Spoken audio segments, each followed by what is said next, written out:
Depuis le 7 octobre, 620 soldats israéliens et membres des forces de sécurité sont tombés au combat. Bonsoir Myri Maman. Myri, parmi eux, plus d'une soixantaine de francophones ou originaires de pays francophones.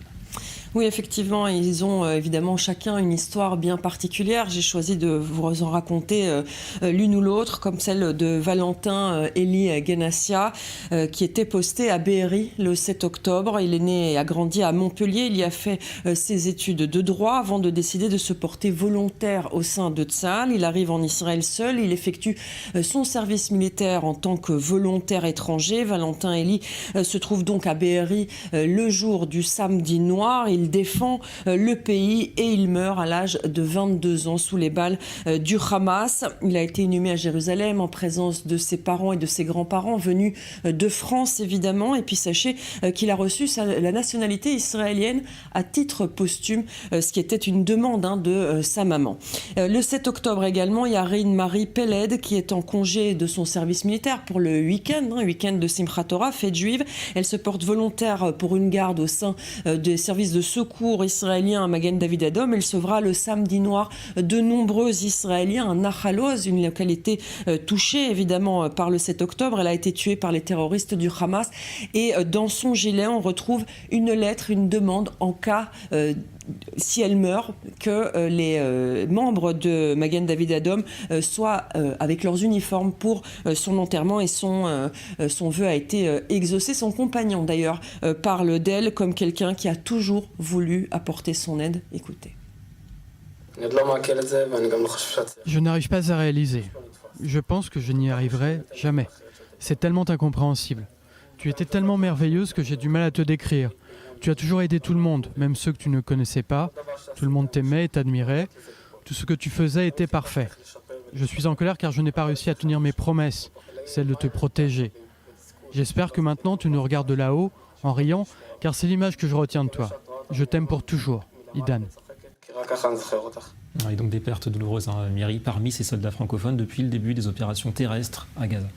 Oui, effectivement, c'est le cas de Kfir Franco, fils de Muriel et Chaim Franco. Il est né à Jérusalem. Ses parents, eux, ont fait leur alia depuis la France. Il a été appelé le 7 octobre. Il s'est donc rendu dans les localités du Sud et ensuite il est rentré dans la bande de Gaza pour l'opération terrestre. Je vous propose d'écouter un extrait de l'interview faite par Jean-Charles Banoun dans le Prime de ses parents, justement.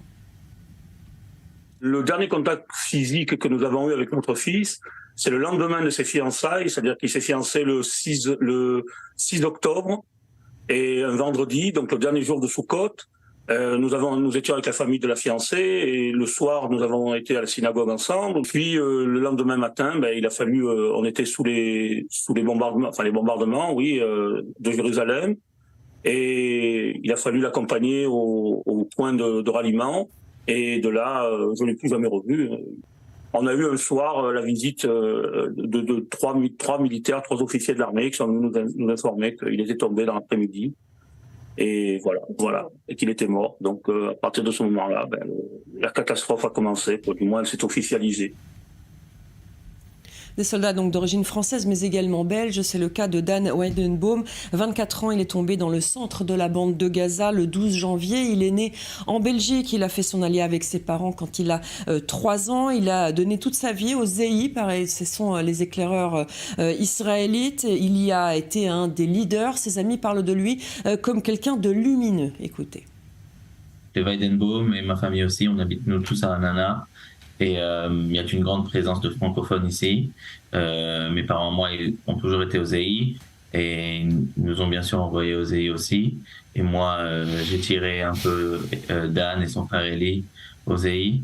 Et c'était toujours la star, Dan.